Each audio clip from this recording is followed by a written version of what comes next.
Mijn naam is Wilbrad Meiske.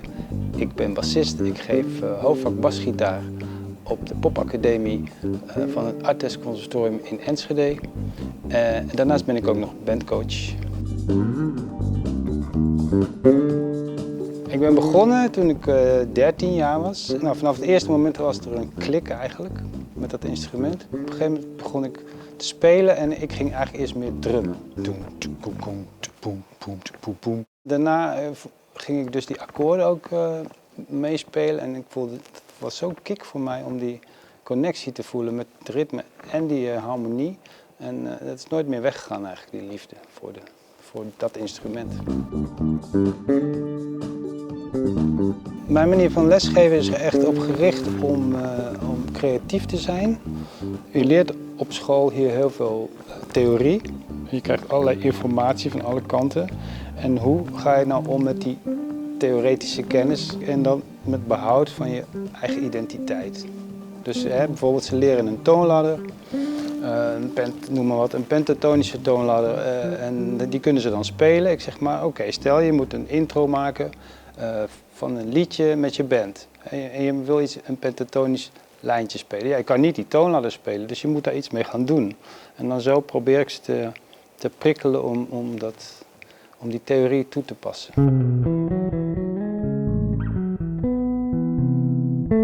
Op de website van Artes kun je alle informatie vinden over de toelatingseisen, heel specifiek. Die kun je daar makkelijk vinden. Wat ik vaak merk is dat mensen het uiterste uit hunzelf proberen te halen en het moeilijkste materiaal kiezen. En op een toelating, ja, dan ben je altijd zenuwachtig en de spanning is er, dus dan komt het er vaak niet uit.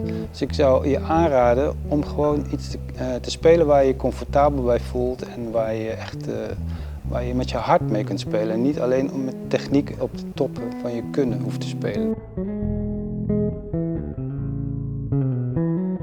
Ik denk met name dat Artes Conservatorium Enschede heel erg toegankelijk is voor iedereen. En dat klinkt als een cliché, maar ik bedoel dat alle identiteiten, hoe je je ook identificeert,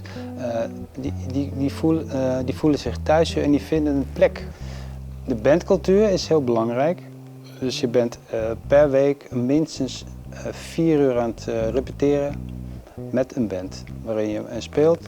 En in het begin word je ingedeeld bij de mensen die je zelf niet per se uitkiest. Maar in het tweede jaar word je al ingedeeld met mensen die je zelf kunt kiezen. En in het derde jaar ga je eigenlijk een hele eigen band samenstellen. Vanuit daar ontstaan eigenlijk de mooiste projecten die heel succesvol kunnen zijn.